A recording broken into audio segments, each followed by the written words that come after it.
ঢাকা ওয়াসা আমাদেরকে কি খাওয়াচ্ছে চলুন একটু দেখে নিই। এই যে দেখতে পাচ্ছেন ড্যামরার একটি খাল, মরা পচা পানি, দুর্গন্ধযুক্ত, চারদিকে মানুষের মলমূত্র ত্যাগ করা। এই পানিটাকে পিউরিফাই করা হচ্ছে, এই যে পিউরিফাই যন্ত্র দিয়ে এখান থেকে প্রক্রিয়াজাতকরণ করে ঢাকাবাসীকে খাওয়ানো হচ্ছে এই পানি।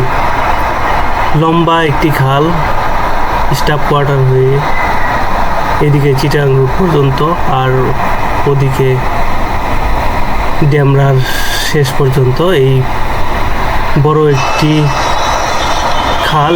এই দুর্গন্ধযুক্ত পানি, এই খালের পানিগুলাই ওয়াসা প্রক্রিয়াজাতকরণ করে মানুষকে খাওয়াচ্ছে। এটা মানুষের শরীরের জন্য যেমন ক্ষতিকর, তেমনি এই পানি খেয়ে মানুষ নানান রোগে আক্রান্ত হচ্ছে।